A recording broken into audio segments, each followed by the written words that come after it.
رہے ہیں کہ اندازہ تمہیں نہیں لگ رہا ہے، یہ انقلاب تمہیں محسوس نہیں ہو رہا ہے؟ اس نے کہا کہ تم لوگوں نے تو یہی دیکھا ہے، میں نے جو دیکھا اگر بتاؤں گا تو تعجب کرو گے۔ سرداران مکہ نے پوچھا کہ تم نے کیا دیکھا ہے؟ اس نے کہا کہ ابھی میں نے خانہ کعبہ کا طواف کیا، جب میں نے طواف مکمل کیا اور چلنے کا ارادہ کیا تو کیا دیکھتا ہوں، سردار قریش عبد المطلب اپنی گود میں ایک بڑا حسین و جمیل بچہ لے کر آ رہے ہیں۔ وہ اتنا حسین و جمیل بچہ تھا، وہ اتنا خوبصورت بچہ تھا کہ میرا دعویٰ ہے مکہ کی سرزمین پر کسی خاندان میں کسی قبیلے میں اتنا عظیم الشان بچہ پیدا نہیں ہوا۔ وہ اتنا خوبصورت بچہ تھا کہ سردار قریش عبد المطلب اس بچے کو لے کر جو کعبہ کی طرف بڑھتے رہے، میں مڑ مڑ کر پیچھے دیکھتا رہا۔ جب وہ کعبہ کے قریب پہنچے ہیں تو میری نگاہ فیصلہ کر سکی کہ عبد المطلب کعبہ کی طرف بڑھے چلے جا رہے ہیں یا کعبہ ان کی طرف جھکا چلا آ رہا ہے۔ میری نگاہوں نے دیکھا ہے کہ محراب کعبہ جھک گئی ہے۔ جب سردار قریش عبد المطلب اس بچے کو لے کر کعبہ کے قریب پہنچے ہیں، میرے امام نے اسی طرف اشارہ کیا کہ جس کے سجدے کو محراب کعبہ جھکی، ان بھاؤں کی لطافت پہ لاکھوں سلام، لاکھوں سلام۔ اللہ اکبر۔ سرداران مکہ کہتے ہیں کہ ذرا ہم بھی تو دیکھیں کہ سردار قریش عبد المطلب کی گود میں کتنا حسین و جمیل بچہ ہے۔ اب یہ سارے سردار خانہ کعبہ کے پاس جا رہے ہیں، میرے نبی کے دادا جان حضرت عبد المطلب میرے آقا کو گود میں لیے ہوئے ہیں۔ سرداران مکہ پہنچے تو ان لوگوں نے کہا اے سردار قریش، ہم نے سنا ہے کہ آپ کے پاس بڑا حسین و جمیل بچہ ہے، ہم اس کی زیارت کرنا چاہتے ہیں، خدا کی قسم قربان جاؤ اپنے نبی کی عظمت پر، میرے مصطفیٰ نبی کونین کی شان پر۔ حضرت عبد المطلب نے جیسے ہی چادر کو ہٹایا، سرداران مکہ کی نگاہ چہرے پر پڑی تو اعلیٰ حضرت کی اعلیٰ حضرت عظیم البرکت کی زبان میں وہ اس طرح بول پڑے، وہ کمال حسن حضور ہے کہ گمان نقص جہاں نہیں، یہی پھول خان سے دور ہے، یہی شمع ہے کہ دھواں نہیں۔ اور پیارے حسن مصطفیٰ کی بات چل گئی ہے تو پر بتاتا چلو، حضرت ابو ہریرہ فرماتے ہیں نبی کونین کے چہرے کے بارے میں کأن الشمس تجری فی وجہہ، ایسا لگتا تھا نبی کے چہرے کو دیکھ کر جیسے مصطفیٰ کے چہرے میں چاند تیر رہا ہو۔ اللہ اکبر۔ آؤ حضرت جبریل سے پوچھتے ہیں جنہوں نے سارے اولین و آخرین کو دیکھا ہے، حضرت آدم کو بھی دیکھا ہے، حضرت نوح کو بھی دیکھا ہے، حضرت شیش کو بھی دیکھا ہے، حضرت یحییٰ کو بھی دیکھا ہے، حضرت زکریا کو بھی دیکھا ہے، حضرت ہود کو بھی دیکھا ہے، حضرت صالح کو بھی دیکھا ہے، حضرت لوط کو بھی دیکھا ہے، حضرت موسیٰ کو بھی دیکھا ہے، حضرت عیسیٰ کو بھی دیکھا ہے، حضرت یعقوب کو بھی دیکھا ہے، حضرت ابراہیم کو بھی دیکھا ہے، حضرت اسماعیل کو بھی دیکھا ہے، حضرت یوسف کو بھی دیکھا ہے، جنہوں نے سارے اولین و آخرین کو دیکھا ہے۔ آؤ حضرت جبریل کی بارگاہ میں حاضری دی جائے اور عرض کیا جائے اے سید الملائکہ آپ بتائیں کہ آپ نے میرے سرکار کی طرح کسی کو پایا کہ نہیں؟ تو حضرت جبریل اپنی زبان میں فرماتے ہیں قلبت الارض مشارقها ومغاربها فلم ارى مثل محمد، میں نے روئے زمین کے چپے چپے کو چھان ڈالا ہے، خطے خطے کو دیکھ لیا ہے، لیکن محمد کی طرح کسی کو نہیں پایا۔ ارے قربان جاؤ اعلیٰ حضرت عظیم البرکت حلیم الطبیعت رفیع المرتبت پر انہوں نے اسی طرف اشارہ کیا، یہی بولے سدرا والے جملے جہاں کے پالے سبھی بھائی نے چھان ڈالے، تیرے پائے کا نہ پایا، تجھے یک نہ یک بنایا، تجھے ہمدائے ہمایا، تجھے ہمدائے ہمایا۔ نعرے تکبیر، نعرے رسالت، مفتی شاہبان صاحب قبلہ، نعرے تکبیر، نعرے رسالت۔ اللہ اکبر۔ کس نبی کی سیرت سن رہے ہیں آپ؟ ذرا ان سے بھی نبی کی سیرت پوچھ لیجئے جو کتابوں میں لکھ گئے کہ میرے آقا کو دیوار کے پیچھے کا علم ہے۔ میں کہتا ہوں پیارے بریلویوں کے ساتھ بیٹھ، میلاد مصطفیٰ کو شرک کہنے والے میلاد میں 5 منٹ بیٹھ، آئے گا جب تو میلاد میں تو تیرے سینے میں نبی کا کینہ ہوگا، پر جب میلاد سے جائے گا تو تیرے سینے میں نبی کا مدینہ ہوگا۔ اشرف علی تھانوی سے حضرت کسی نے پوچھا کہ نبی کی شان میں کچھ حدیث بیان کر دیا، تو ان کا جو سب سے بڑا مولانا ہے وہ کہتا ہے شان بیان کرنے کے لیے روایات کا یاد ہونا ضروری ہے، اور مجھ کو نبی کی شان میں ایک بھی حدیث یاد نہیں ہے معاذ اللہ۔ ان کا جو سب سے بڑا مولانا ہے وہ یہ کہتا ہے کہ مجھے نبی کی شان میں ایک بھی حدیث نہیں یاد ہے۔ میں کہتا ہوں پیارے تو ہمارے بڑوں کی بات بعد میں کرنا، اس سرزمین سے، بھورا باری کی سرزمین سے ایک 10 سال کے بچے کو اٹھا اور اس بچے سے پوچھ تیرے نبی کی شان کیا ہے، تو خدا کی قسم یہ میلاد پڑھنے والا 10 سال کا بچہ دونوں ہاتھوں کو فضا میں بلند کر کے کہے گا میرے نبی کی شان جاننا چاہتا ہے تو سن، میرے نبی کی شان یہ ہے کہ سب سے اولا و اعلیٰ ہمارا نبی، سب سے بالا و بالا ہمارا نبی، خلق سے اولیاء، اولیاء سے رسول اور رسولوں سے اعلیٰ ہمارا نبی، سارے اونچوں میں اونچا، سمجھیے جسے ہے اس اونچے سے اونچا ہمارا نبی۔ میلاد پڑھنے والے ایک بچے کو اٹھا، پوچھ تیرے نبی کی شان کیا ہے۔ یہ بچہ فضا میں ہوا میں آواز کو بلند کر کے ہاتھوں کو لہرا کر کہے گا زمین و زمان تمہارے لیے، مکین و مکا تمہارے لیے، چنین و چنا تمہارے لیے، بنے تو جہاں تمہارے لیے، دہن میں زباں تمہارے لیے، بدن میں ہے جا تمہارے لیے، ہمارے یہاں تمہارے لیے، اٹھے بھی وہاں تمہارے لیے، خلق زمین و زمان تمہارے لیے، ہمارے یہاں تمہارے لیے، اٹھے بھی وہاں تمہارے لیے، کلیم و نجی مسیح و صفی سبھی سے کہیں نہ بنی یہ بے خبری کہ خلق پھری کہاں سے کہاں تمہارے لیے، صبح وہ چلے کہ باغ پھلے، وہ پھول کھلے کہ دن ہو بھلے، لوا کے تلے سنا میں کھلے رضا کی زبان تمہارے۔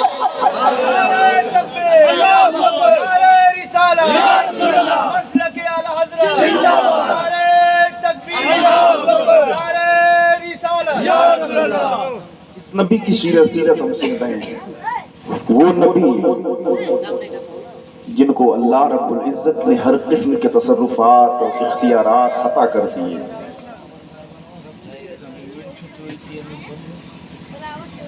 ایک ایسی روایت بتاؤ،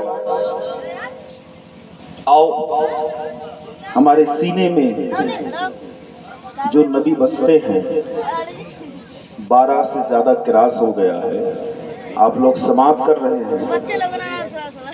حضور نبی کونین کی بارگاہ میں یہ گنہگار دعا کرتا ہے مولا یہاں جتنے لوگ حاضر ہیں ہم میں سے کسی کو اس وقت تک موت نہ آئے جب تک کہ گنبد خضرا کی زیارت نہ ہو۔ آؤ اب اپنے نبی کی شان سنو۔ میرے آقا کی پیدائش ہوئی، حضرت جبریل وہ ہیں جنہوں نے سارے نبی کو دیکھا ہے اور سب کی عظمت جانتے ہیں۔ حضور کی پیدائش ہوئی، انہوں نے میرے سرکار کو اٹھا لیا، ایک ترازو لگوایا۔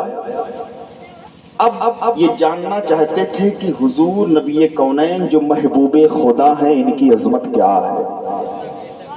ایک پلے میں میرے آقا کو رکھا، دوسرے پلے میں ایک دوسرے انسان کو، پھر بھی میرے نبی کا پلہ بھاری تھا۔ حضرت جبریل نے ایک پلے میں سرکار ہے، دوسرے پلے میں 10 لوگوں کو رکھ دیا۔ کس کا پلہ بھاری؟ پھر بھی نبی کا پلہ بھاری۔ حضرت جبریل نے فرشتوں سے کہا ایسا ہے سینکڑوں لوگوں کو ایک پلے میں رکھ دو، اور ایک پلے میں محمد مصطفیٰ صلی اللہ علیہ وسلم۔ سینکڑوں لوگوں کو رکھ دیا گیا، پھر بھی نبی کا پلہ بھاری تھا۔ 1000 لوگوں کو رکھ دیا گیا، نبی کا پلہ بھاری ہے۔ کروڑوں لوگوں کو رکھ دیا گیا، نبی کا پلہ بھاری ہے۔ جبریل نے کہا ایسا ہے زمین بھی رکھ دو اسی پلے میں۔ ایک پلے میں زمین بھی رکھ دی گئی ہے اور دوسرے پلے میں تنہا میرے آقا ہیں، پھر بھی میرے مصطفیٰ کا پلہ بھاری پڑ رہا ہے۔ حضرت جبریل کہتے ہیں آسمان کو رکھ دو، آسمان کو بھی رکھ دیا گیا، پھر بھی نبی کا پلہ بھاری ہے۔ شجر و حجر رکھ دیے گئے، نبی کا پلہ بھاری ہے۔ بحر و بر رکھ دیے گئے، نبی کا پلہ بھاری ہے۔ نباتات و جماعتات رکھ دیے گئے، نبی کا پلہ بھاری ہے۔ انسان و حیوانات رکھ دیے گئے، نبی کا پلہ بھاری ہے۔ فرشتے اور انبیاء رکھ دیے گئے، پھر بھی نبی کا پلہ بھاری ہے۔ عرش و کرسی کو بھی رکھ دیا گیا، پھر بھی نبی کا پلہ بھاری۔ جبریل امین نے فرشتوں سے کہا اے فرشتوں ٹھہر جاؤ، ارے خدا کی قسم اگر ایک پلے میں ساری کائنات رکھ دی جائے اور دوسرے پلے میں تنہا مصطفیٰ ہو، پھر بھی مصطفیٰ کا پلہ سب پر بھاری پڑ جائے گا۔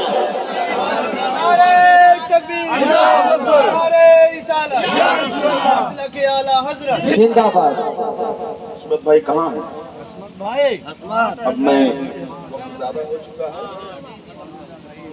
کے مد نظر رکھتے ہوئے اپنے گفتگو ختم کرتا ہوں. شادی کے موقع پہ اس محفل پاک کا انعقاد ہوا.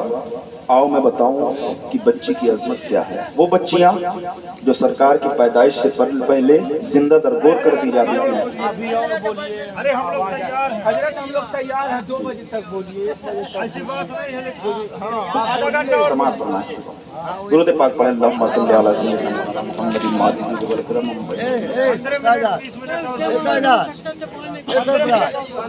سرکار فرماتے ہیں سترم من النار حجابم من النار. کل میدان محشر قائم ہوگا. غور سے سماعت فرمائیں. ایک بچی کی عظمت کیا ہے میں آپ کو بتاتا چلوں. اللہ کے حبیب صلی اللہ تعالیٰ علیہ وسلم سے حضرت عائشہ صدیقہ رضی اللہ تعالیٰ عنہا نے پوچھا تھا یا رسول اللہ کل قیامت کا میدان قائم ہوگا, ہولناک منظر ہوگا, لوگ پسینے میں شرابور ہوں گے, یا رسول اللہ ان کی بخشش کون کرائے گا؟ میرے آقا فرماتے ہیں جس کے پاس بچی ہو وہ بچی قیامت کے دن اپنے ماں باپ کی مغفرت کرائے گی. پھر حضرت عائشہ نے پوچھا یا رسول اللہ اگر کسی کے 2 بچیاں ہوں تو میرے آقا فرماتے ہیں وہ 2 بچیاں ماں باپ کی مغفرت فرمائیں گی. پھر حضرت عائشہ صدیقہ پوچھتے ہیں آقا یہ بتائیں اگر کسی کے پاس 3 بچیاں ہوں, میرے آقا فرماتے ہیں جس کو پروردگار عالم نے 3 بچیاں دے دیا تو وہ سمجھے کہ خدا اس سے خوش ہے, راضی ہے. آپ پیارے میں بتاؤں بچیوں کی عظمت کیا ہے. کل قیامت کا میدان قائم ہوگا. 2 فہرست 2 جماعتیں لگیں گی. ایک لائن میں جہنمی کھڑے کیے جائیں گے, دوسری لائن میں جنتی کھڑے کیے جائیں گے. جب جہنمی جنتیوں کے پاس جنتی جہنمیوں کے پاس سے گزرنے لگے گا تو جہنمی جنتی کا ہاتھ پکڑ لے گا, کہے گا ٹھہر جاؤ مجھے پہچانتے ہو؟ وہ کہے گا ہاں پہچانتا ہوں. کہو کیا بات ہے؟ وہ کہے گا میں تیرا رشتہ دار تھا, میں تیرا باپ ہوں, میں تیرا بھائی ہوں, تو میری بہن تھی, تو میری بیٹی تھی, آج تو جنتی قرار دے دی گئی ہے اور میں اپنے اعمال کی بنیاد پر اب جہنمی قرار دے دیا گیا ہوں. خدا کے قہر و غضب کا سوال مجھ پر ہو گیا ہے. تو جنت میں جا رہی ہے اور میں جہنم کی طرف جانے والا ہوں. تو جنت میں جا رہی ہے, میں تیرا ہاتھ پکڑا ہوں, میرے لیے رب کی بارگاہ میں دعا کرو. خدا کی قسم وہ جنتی بندی بچی ٹھہر جائے گی, رب کی بارگاہ میں عرض کرے گی اے میرے مولا یہ میرا بھائی ہے, یہ میرا باپ ہے, اس نے دنیا میں میری پرورش کی تھی, اس نے دنیا میں میری ضرورتیں پوری کی تھی, یہ مجھ سے اس کا بدلہ مانگ رہا ہے. خدا کی قسم قربان جو نبی کونین پر میرے آقا فرماتے ہیں رب تبارک و تعالیٰ ارشاد فرمائے گا اے میری بندی اس کا بھی ہاتھ پکڑ لے جنت میں لے کر داخل ہو جائے.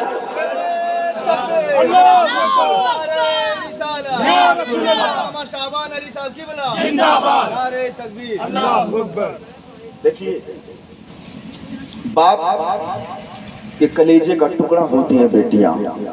ہم نے دیکھا ہے جب شادی ہوتی ہے ماں بھی روتی ہے, بھائی بھی روتا ہے. جو بچپن میں کھیلنے کودنے کے لیے ایک دوسرے سے لڑائی کر لیا کرتے تھے, لیکن جب شادی کے وقت رخصتی ہوتی ہے تو بھائی بھی روتا ہے.